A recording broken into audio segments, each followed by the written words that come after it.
우리가 몸이 아파서 병원에서 치료를 할 때는 우선 통증을 완화하기 위해서 소염 진통제도 써야 되지만은 나중에 건강을 완전하게 회복하기 위해서는 보약을 또 먹어야 됩니다. 그렇듯이 애터미에서는 빈곤이라는 질병 또 실업이라는 질병을 해결하는 데 있어서 금방 일자리를 주고 소득을 창출할 수 있는 소염 진통제 같은 지식도 전달하지만은 결국은 로얄 마스터가 되고 크라운 마스터가 되어서 월 3천 또는 5천을 벌 수 있는 그런 신사숙녀분이 되어야 합니다. 제가 강의하는 것은 바로 이러한 보약과 같은 강의를 해드리려고 합니다. 마케팅 전문학자들의 이 결론은 마케팅은 즉 세일즈는 제품을 파는 것이 아니라 자기를 파는 것이다 라는 결론을 내립니다. 다시 말하면 똑같은 제품을 팔더라도 세일즈맨의 인품에 따라서 팔리기도 하고 팔리지 않기도 한다는 거예요. 경영학자들의 연구에 의하면 세일즈에 성공할 수 있는 확률이 첫 번째가 그 사람을 봤을 때의 첫 인상이 80%를 결정한다고 그럽니다. 그러니까 그 사람이 어떤 실력을 가지고 있는지, 말을 얼마나 잘하는지, 또는 제품이 얼마나 좋은지, 회사가 어떤 회사인지를 알기 전에 턱 세일즈맨을 보면은 이분은 믿을만하구나, 이분은 사기성이 농후하구나, 그런 걸 금방 안다는 거예요. 인간은 육감이라는 게 있거든요. 그래서 결국 3천만 원, 5천만 원의 그런 이 로얄 마스터 또는 크라운 마스터가 되기 위해서는 자기 인품을 길러야 됩니다. 그렇지 않고서는 테크닉만 가지고는 그 한계가 있어요. 오늘 강의의 결론부터 말씀드리면 PPP입니다. PPP. 요게 뭔가?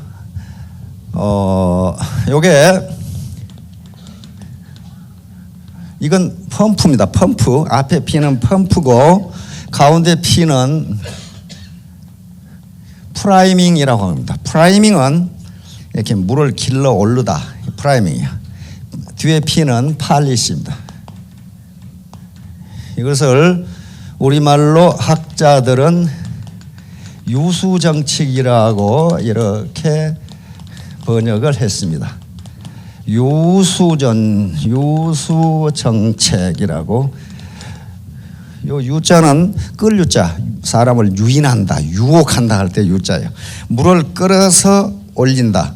이게 무슨 말이냐면요, 이건 미국에 1930년대 세계 대공황이 발생했을 때 대공황이 왜 일어났는지 이걸 분석하는 과정에서 국민들의 수중에 돈이 없어서 돈을 쓰지 않으니까 물건이 안 팔리고 물건이 안 팔려서 불황이 되고 불황이 심해지니까 공황이 됐다.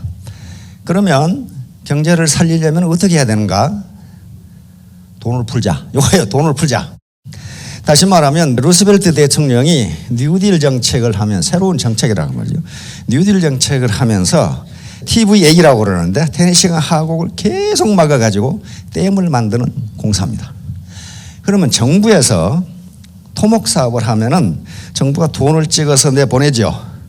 그러면 건설회사라든가 건설 자재를 만드는 회사, 그런 회사들이 운영이 되고, 그러면 그런 회사들이 노동자를 고용하니까 노동자들 수중에 임금이 나가겠죠. 임금이 나가면 노동자들은 저축할 여력이 없으니까 그걸 생활필수품을 사는 데 써요. 쓰면은 생활필수품을 만드는 회사가 다시 영업이 되고, 그러면 다시 고용이 되고, 다시 소비가 많아지고, 다시 다른 공장이 돌아가고, 요 정책입니다. 이게 뉴딜 정책이에요. 그러면 펌프 프라이밍 팔리스라는 게 뭐냐 하면은 나이 드신 분들은 옛날에 그 샘에 그 펌프 있잖아요. 물 이렇게 하면 여기서 물 나오는 거 있잖아요. 이걸 펌프라고 그러는데 그걸 오래 안 쓰고 놔두면 물이 들어가 버려요. 물이 들어가 버리면 마중물을 부어가지고 그걸 이렇게 하면은 나중에 물이 나와요. 그렇죠? 샘에 물이 나온다고요. 그러니까 국가가 돈을 푸는 것은 그 마중물하고 같은 거예요.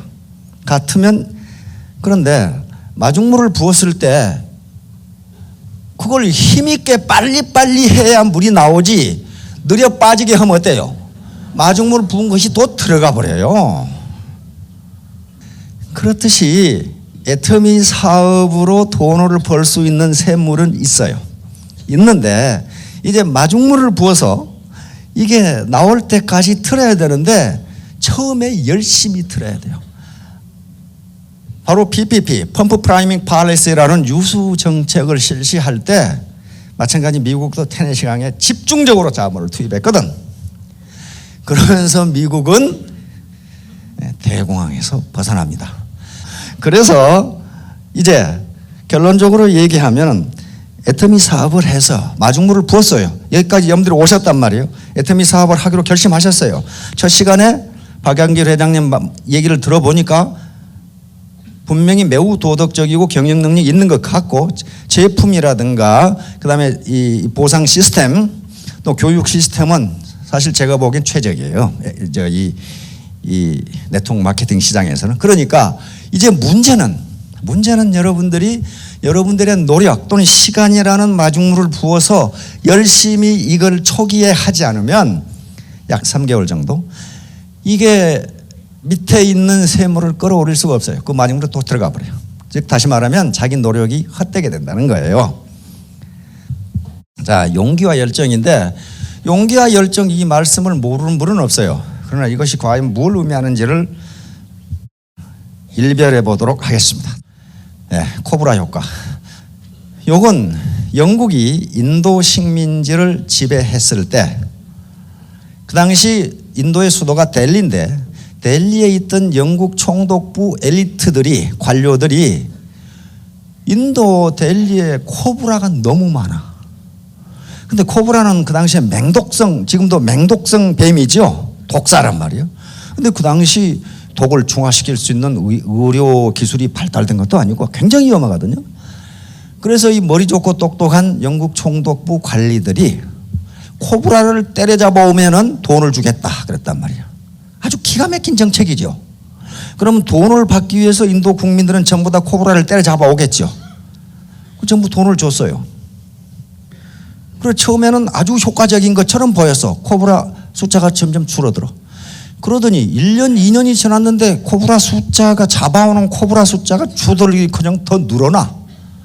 그래서 이상하다 하고 조사해 보니까 각 집에서 코브라를 기르고 있어.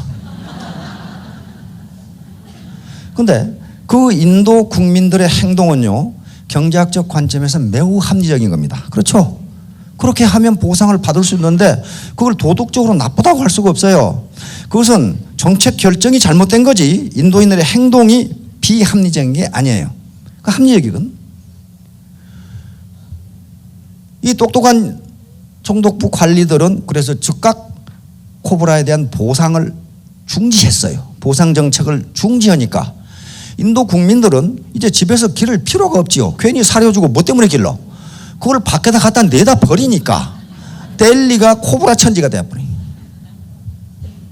자, 이걸 코브라 효과라고 그럽니다. 다시 말하면 어떤 문제를 해결하기 위해서 채택한 방책이 오히려 문제를 악화시키는 현상이에요. 이 현상이 많아요. 국가 정책이나 자기 개인의 의사결정에도 아주 많아요. 그래서 애터미 사업에서 성공하는데 우리가 연합을 해야 된다. 형제 라인도 서로 도와야 된다.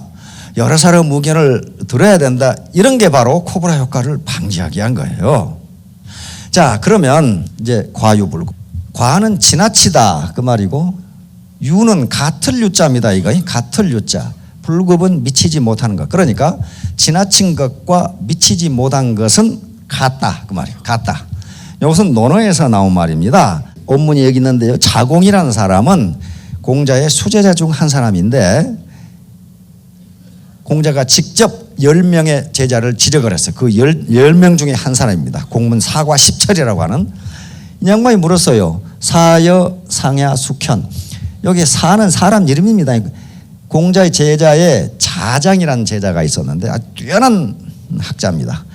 또 상은 자하라는 제자가 있는데 그 자하의 이름이에요. 그러니까 자장이라는 사람은 생각은 안 하고 행동부터 하고 보는 사람이에요. 그리고 자하라는 제자는 행동은 안 하고 계속 생각만 하고 있는 사람이에요. 그러니까 자공이 물은 겁니다. 자장과 자하는 누가 현명합니까? 그러니까 공자가 대답하기를 사는 자장은 지나치고 상은 자하는 미치지 못한다. 너무 느리다. 자공이 또 묻습니다. 그렇다면 지나친 사가 더 낫습니까? 요 나을 유자입니다. 더 훌륭합니까? 그러니까 자왈 과유불급. 지나친 놈이나 모자란 놈이나 똑같다. 그런 말이에요. 똑같다. 너무 설치는 사람이나 계속 생각만 하는 사람이나 똑같다. 자, 그러면 바로 애터미 사업에서도 과유불급은 진리입니다. 다시 말하면 너무 신중해. 생각만 계속. 아까 전에 계속 따져보고만 정보만 수집하고 있는 사람이 있어.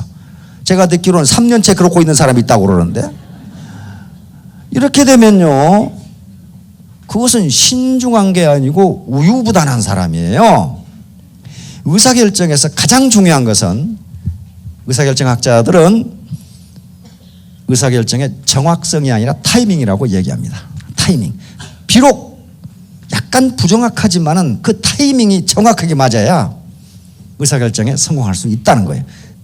이렇게 되면 성공이 지연되거나 또는 성공할 수가 없어요. 타이밍. 그 다음에 너무 성급한 사람은요, 꼭 문제를 일으켜.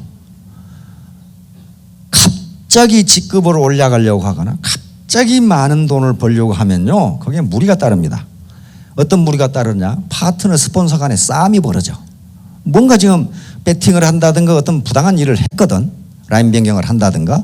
그래서 너무 과잉 신중한 것도 좋지 않고 과잉 성급한 것도 좋지 않지만 차근차근하게 가는 게 좋다. 자, 극단적 경험주의의 경계. 극단적 경험주의는 도대체가 못 믿는 겁니다. 못 믿는 거예요. 예를 들면 이게 극단적 경험주의는요, 의사결정, 다시 말하면 결심이나 결단을 지연시키는 결과를 가져옵니다. 그러면 애터미 사업을 할 것인가 또는 열심히 할 것인가 말 것인가를 결정하는 결정적 증거가 있으면 돼요. 가장 결정적 증거는 이 사업으로 성공한 사람이 있는가를 보면 돼요. 만약에 아무리 이론이 아름답고 비전이 있다 하더라도 실제로 이 사업으로 성공한 사람이 없다면 그것은 공연불의 가능성이 많아요. 실증적으로 성공한 사람이 있느냐를 파악해야 돼요. 이제 엘빈 토플러, 이 사람 미래학자인데요. 과거에 농경시대나 산업화시대, 농경시대에는 땅을 많이 가진 자가 부자였고 산업화시대에는 거대한 공장을 가진 자가 부자였어요. 중후장대한 것을 해야 돈을 벌었단 말이에요. 그런데 이 양반은 하는 소리가 이제 지식정보화 시대에는 빠른 자가 살아납니다. 강한 자가 크고 강한 자가 살아남는 것이 아니라 빠른 자가 살아납니다. 다시 말하면 계속적으로 지식정보가 폭발적으로 늘어나는데 누가 자기에게 필요한 지식과 정보를 빨리 획득해서 그것을 자기 비즈니스에 적용하느냐에 따라서 살고 죽고가 결정된다. 그런 얘기입니다. 지금 공자도 중용을 얘기했고 동양에서만 중용의 덕을 중요시한 게 아니고 바로 서양 철학의 원류인 소크라테스, 플라톤, 아리스토텔레스인데 아리스토텔레스가 계속 강조한 게 중용이었어요. 중용. 왜냐하면요, 우리가 가치 있다고 생각되는 덕목이 과소하거나 지나치면 덕이 되지 않는다는 거예요. 그래서 아리스토텔레스는 인간의 행복은 중용을 실천하는 데 있는데 바로 중용이 덕이라고 그랬어요. 덕. 중용의 덕이 여기입니다. 용기 어떻습니까? 좋죠. 근데 용기가 부족하면 비겁이 되고 용기가 과잉이 되면 만용이 돼요. 그렇잖아요. 그 다음에 전략 좋아요. 전략 좋은데 이게 부족하면 낭비가 되고 과잉이면 인색이 됩니다. 전부 그렇게 돼 있어요. 용서, 이게 부족하면 잔인이 되고 이게 과잉이 되면 무언칙이 돼요. 이런 식으로 절제도 좋은데 절제가 부족하면 방탕이 되고 절제가 지나치면 자기를 속박하는 거예요. 이런 식이 되니까 중용의 덕을 취하라는 겁니다. 중용의 덕. 그것은 곧 적당한 어떤 결정적인 증거가 있으면 너무 많은 증거를 수집하려고 하지 말고 바로 행동의 용기라는 그런 겁니다. 여기 계시는 모든 분들에게 애터미라고 하는 운을 잡기를 기대합니다. 잡기를 기대하는데 잡는 것도요, 용기가 있어야 돼요. 용기가 있어야 됩니다. 그것도 용기입니다.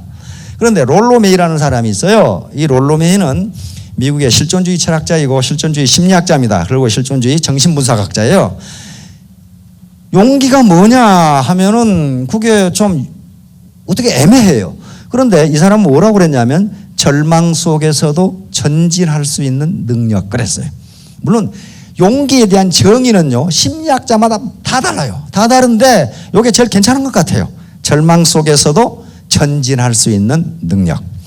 그리고 이 낭만 뭐라고 했냐면 용기는 생존과 발전의 조건. 용기가 없으면 생존도 할 수 없고 발전도 할 수 없다. 이것도 딱 맞는 것 같아요. 용기가 없으면 생존도 할 수 없고 발전도 할 수 없다. 그런데 이분은 용기를 4가지로 나누었습니다. 육체적 용기, 도덕적 용기, 사회적 용기, 그리고 창조적 용기. 그런데 이 결론적으로 말하면 이 4가지 용기가 애터미 사업에서 성공하는데 모두 필요합니다. 모두 필요해요. 우선 육체적 용기를 봅시다. 이게 육체적 용기. 어려움을 참고 극복할 수 있는 능력. 자기 목숨이 이태로운데도 용감하게 도전할 수 있는 능력. 이게 육체적 용기예요. 도덕적 용기. 도덕적 용기가 가장 중요해요. 도덕적 용기는 내가 옳다고 생각하는 일을 누군가가 시비를 걸어도 나는 내가 하는 일이 옳다고 본다고 이야기할 수 있는 용기예요. 그게 무척 어려워요. 이 도덕적 용기는요, 자칫 잘못하면 피해를 많이 봅니다. 예를 들면 자기 상사가, 회사에서 자기 상사가 분식회계를 만들라고 격리 직원에게 얘기했어요. 그거 옳지 않잖아요. 그런데 그 격리 직원이 사장님 이건 옳지 않습니다 이렇게 했다가는 어떻게 되겠어요? 그거 이렇게 되거든요. 그런 경우가 많아요. 그래서 도덕적 용기가 가장 중요해요. 옳은 것을 옳다고 하고 옳지 않은 것을 옳지 않다고 얘기할 수 있는 용기예요. 나는 일반적으로 다단계 사업에 대한 인식은 굉장히 안 좋지만은 내가 가서 정보를 수집하고 분석해보고 따져보니까 애터미 사업은 옳은 사업이다. 이것이 자기가 확신이 왔다면 당신이 뭐라고 하건 나는 내가 하는 일을 옳다고 본다. 이게 용기가 없이는 할 수 없어요. 사회적 용기는 이제 자기 표현을 할 수 있는 용기, 그리고 자기와 친하지 않은 사람과도 가깝게 지낼 수 있는 용기. 이런 것들이요. 이것은 사회적 관심을 갖는. 그러니까 여기 보세요. 여기 있는 것처럼 이런 서양인이 아프리카에 가서 이렇게 도움을 주고 이렇게 할 수 있는 이거 엄청난 용기입니다. 그러니까 혼자 뭘 하기는 쉽지만은 사회 속에 들어가서 뭔가 하기는 어렵다는 거예요. 사회적으로 자기 표현을 한다는 것은 아까처럼 바로 모르는 사람에게도 나는 애터미 사업이 옳다고 본다. 이거 치약 싸고 좋습니다. 한번 써보세요. 당신에게 손해가 가지 않습니다. 이렇게 할 수 있는 게 사회적 용기고, 그 다음에 파트너 스폰서 관계에서 자기가 아는 사람과 친할 뿐만 아니라 모르는 사람과도 똑같이 친할 수 있는 용기. 롤로메이는 이렇게 설명하고 있어요. 그렇게 되지 않으면 사회가 성숙하지가 않는다는 거예요. 즉 끼리끼리 모여가지고 영고주의로 끼리끼리 모여가지고 사회가 성숙하지 않는다는 거예요. 애터미 사업에서 가장 중요한 게 이 사회적 용기라고 생각합니다. 옆에 앉아있는 사람 잘 모르는 사람인데 애터미 얘기를 할 수 있는 용기, 그리고 내 파트너가 비록 마음에 안 들고 처음 보는 사람이지만은 같이 친해질 수 있는 용기. 이게 사회적 용기. 이제 창조적 용기인데 롤로메이는 이것이 가장 중요하다고 그렇게 얘기했습니다. 다시 말하면 이런 육체적 용기, 도덕적 용기, 사회적 용기, 여기에서 뭐가 옳고 무엇이 옳지 않다고 생각했으면 그것을 고치려고 노력하라는 거예요. 그리고 새로운 패러다임, 세상을 보는 새로운 눈을 갖고 당신이 속한 조직을 그렇게 개선해 나가라는 거예요. 육체적 용기, 도덕적 용기, 사회적 용기, 그리고 창조적 용기를 갖는다면 여러분들이 자신감 있게 누가 뭐라고 하건 사회적으로 굉장히 인식이 이 비우호적임에도 불구하고 나는 내가 하는 일이 옳다고 생각하면 밀고 나갈 수가 있다는 겁니다. 자, 열정이 있어야 됩니다. 열정. 바로 이 김연아 선수나 패션이라고 하는 건데 열정이 없이는 아무것도 되질 않아요. 열정은 어디서 나오냐 하면은 간절한 마음에서 나옵니다. 자, 결론적으로 이야기합니다.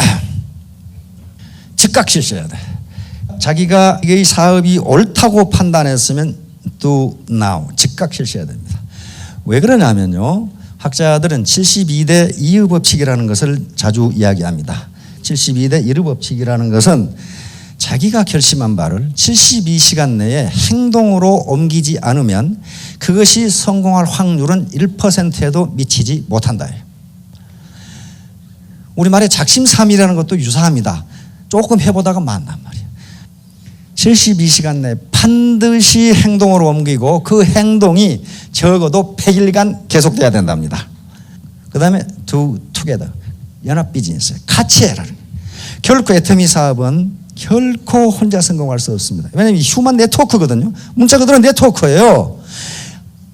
한 회원, 한 사업자는요, 그물의 한 코에 불과합니다. 자기가 그물 전체를 이루지를 못해요. 수많은 사람이 그물의 한 코를 유지하면서 거대한 그물을 만드는 거란 말이에요. 그래서 같이 하라. 결코 혼자 독불장군이 되어서는 안 된다. 세 번째, 간절한 마음. 간절함. 이게 간절함이 없이는 아무것도 되지 않아요. 자기가 나는 반드시 성공하겠다는 간절한 마음이 있어요. 이게 제일 중요해. Do not give up. 절대로 포기하지 마라. 아까 PPP처럼 물이 나올 때까지 이건 해야 될 거 아니에요. 그렇죠? 이걸 물이 나올 때까지 마중물을 부어서 하지 않으면 중간에 다시 물이 들어가 버려요. 안 돼요. 그건 안 되는 겁니다. 그게 자연의 법칙이에요. 자, 이제 결론적으로 말씀을 드리겠습니다. 초두에 얘기한 것처럼 코브라 효과가 나타나지 않게 하려면은 또 가장 우리 애터미 사업이 코브라 효과가 나타나지 않는 사업이에요. 왜냐하면 연합 비즈니스를 하니까 모든 사람들의 의견을 들어서 그렇습니다. 각계각층의 사람들이 얘기를 다 듣는다. 어떻게 성공할 수 있느냐?